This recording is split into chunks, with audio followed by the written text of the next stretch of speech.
Hola, buenos días, espero que lo estéis pasando bien allá en Costa Rica. Saludos, abrazos desde Madrid, soy Jesús Bastante, redactor jefe de Religión Digital, y me han pedido una brevísima disertación sobre cómo ha ido evolucionando las tesis y la doctrina sobre la homosexualidad y sobre las distintas apariencias y condiciones sexuales en la Iglesia a lo largo de los últimos tiempos.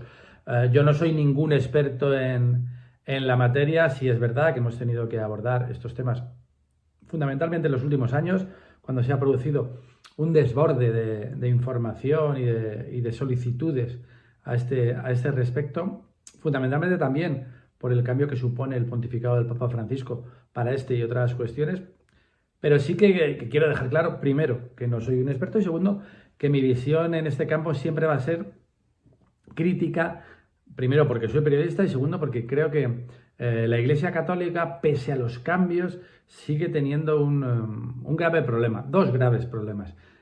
Yo suelo decir, medio en broma, medio en serio, que es la cuarta que va de la cartera a la bragueta. Creo que la Iglesia tiene dos grandes problemas no resueltos, que es la cuestión del dinero y la cuestión del sexo.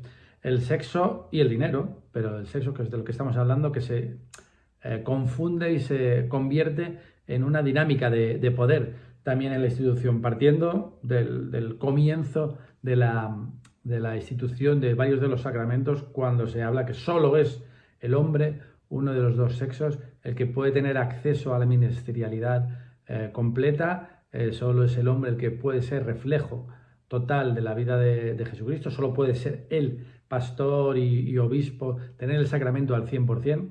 Yo creo que es un error. Tiene sus raíces, evidentemente, en la sociedad en la que la Iglesia empieza a caminar, no en los tiempos de Jesús, sino en los tiempos que ahora vamos a celebrar, el 1700 aniversario, en Nicea, cuando la Iglesia y el Estado, la Iglesia y el Imperio Romano se funden en uno, y hay verdaderos problemas relativos a lo meramente económico, a los terrenos, a qué pasará con las herencias, etcétera, etcétera. Eso unido al vínculo casi sagrado de la mujer como hija del pecado, que hunde sus raíces en los primeros escritos bíblicos, en una lectura de ellos, ese nacimiento de la mujer de la costilla del hombre, la mujer que es la que le convence a Adán para que muerda la manzana, el fruto del árbol del bien y del mal, la mujer como fuente de pecado, de perturbación del hombre, de todas esas cosas. Esa diferenciación del sexo se ha traducido a lo largo de la historia en una sociedad y una iglesia patriarcal que no ha tenido a la mujer más que como criatura de tercera categoría. Es algo que está empezando a cambiar y que tiene que cambiar muchísimo más, pero aún vemos que en el sínodo que acaba de terminar, el mero hecho de discutir la posibilidad del diaconado y de la ministerialidad, no del orden del sacerdocio, para la mujer ha causado, pues todavía hoy, muchos resquemores. Muchísimo más en el caso de la homosexualidad, que nunca ha sido reconocida por la Iglesia, ni canónica, ni moralmente, ni siquiera socialmente, cuando es cierto que en la Iglesia hay, digámoslo suavemente, un alto porcentaje de clérigos que son activamente homosexuales. Se habla mucho del lobby gay, del lobby rosa, no solo en el Vaticano, sino en otros sitios. Estamos hartos de ofrecer relatos de personas que han visto cómo podían continuar con su vocación en la Iglesia si escondían sus pulsiones sexuales. En el caso del presbiterado, cuando menos algo extraño, porque supuestamente deben ser célibes, y el celibato implica que la identidad sexual pues no deja de ser algo secundario, cuando menos. Es cierto que la Iglesia ha ido evolucionando y que de aquellos momentos en los que incluso los actos que no estaban destinados a la procreación eran considerados pecado, ha ido cambiando, y el sexo está empezando a entrar en las dinámicas de pensamiento de la institución. Queda muchísimo por hacer. Hemos visto como pequeños aportes, fundamentalmente del Papa Francisco, respecto a la realidad de las parejas homosexuales en el ámbito civil, que han de ser reconocidas de alguna manera, han causado urticaria en muchos prebostes de la Iglesia, muchísimo más Amoris Laetitia, que es el primer texto en el que verdaderamente se plantean las distintas realidades, más allá del matrimonio tradicional en la Iglesia. Creo que la Iglesia tiene un grandísimo problema con el sexo y con la homosexualidad y con las... No quiero hablar solo de gays, imaginen el secreto que se mantiene con el mundo del lesbianismo, de la bisexualidad, etcétera, etcétera, etcétera. El Papa ha abierto caminos, este sínodo ha comenzado a abrir caminos, incluso hay una suerte de apostolado capitaneado por James Martin y otros para insertar a las personas del colectivo LGTBIQ+, en la vida de la Iglesia. En España tenemos proyectos como el de Crismon o el de muchos otros que todavía hoy son vistos de una forma extraña por parte de la jerarquía y por parte de muchos católicos de bien.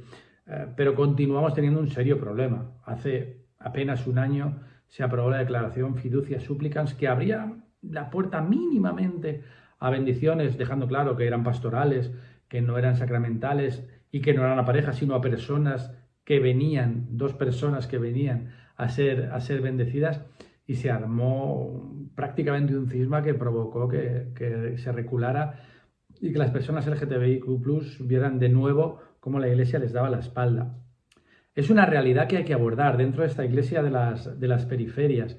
Y no quiero llamar periferias a estos colectivos, quiero pensar que la Iglesia tiene que llegar a cualquier sitio, también a aquellos sitios donde no hemos llegado porque nos hemos dedicado a condenar, a crear guetos, donde esas personas se veían obligadas a entrar.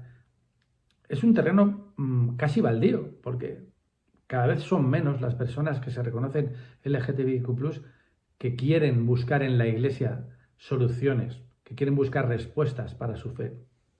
Pero cada vez son más las personas que están buscando respuestas en otros ámbitos.